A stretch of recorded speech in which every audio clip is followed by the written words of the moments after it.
Northern Scotland is primal. Its nature is powerful and exquisitely beautiful, much like Stella Longland. She built her sound chamber up from the earth it stands on. And like Stella, this place of profound, deep elemental vibration is dedicated to loving kindness.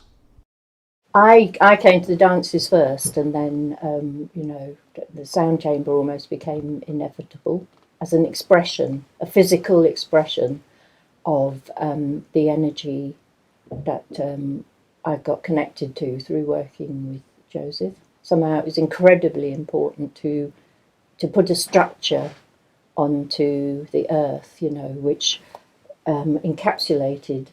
It's a bit like the pictures, really. This structure where you can go, and there it is. It's just waiting for you. It's like being embraced by your mother or your father. So that seemed very important to me. So I never knew that I was going to build a sound chamber until I suddenly was doing it. Best way. And I didn't find it onerous, actually, but I found it totally all-consuming, exciting, and it was keeping the energy right. I had this feeling that every part of the building, the energy that went in had to be harmonious. It needed to be just right. No fallouts, no anger, and no difficulties. So it took quite a long time to achieve that. That was actually the exciting part as well, working with the energetics. It taught me a lot about how every thought that goes into something is in the end result. You have to be so careful not to be in a hurry to get something done. The wrong kind of energy goes in. It just will stay in there. As you chant and the sound chamber begins to warm up and reinforce and support what you're doing with this work, knowing the intention that you're holding, is there a moment of transition where the energy begins to lift you into this connection that you talk about? How does that feel when you're chanting, the transition between walking in and beginning to chant and lifting into this really deep place of connection that you speak of?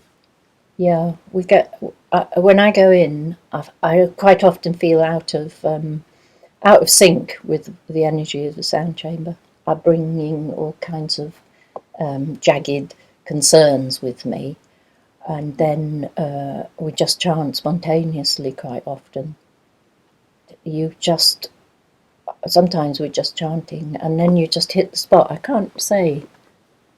I wouldn't even really want to analyse how that exactly happens, but the energy fields seem to just suddenly line up with something more cosmic, and then you really, even if you're not seeing anything, you just feel this universal connection. And what I always notice is the difference when we come back and have a cup of tea. I've never known us not to be more content and more stronger, feeling more placed actually after a chanting session. Fantastic. More a member of the community, but more yourself. So how would you encourage people to step forward into helping to connect this vibrational pattern of places that are so dedicated, that emerge from the earth? There's a lot of people that will be watching that are involved in sound chambers or in a community, but feel isolated and are not aware that they could be reaching out, that there could be that there could be a larger sense of community. I used to feel really isolated. Like, even though I was in a large family, a loving family, had a great life, I felt alone. And I have to say that the minute my energy field connected with Joseph and through Alexander, I just lost that, never ever felt alone again. So actually we're not alone, but I think it's connecting with the people who are doing the same job.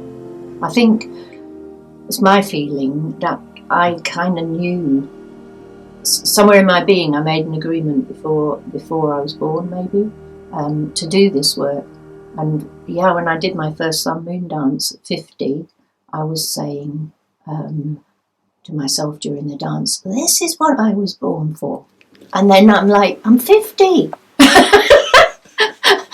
This is what I was born for. But it didn't matter I was 50. I just felt the connection, so there's places where sound chambers, the ground's humming in those places, and that's what makes it such a joy to build them, because it's like you're co-creating with the land.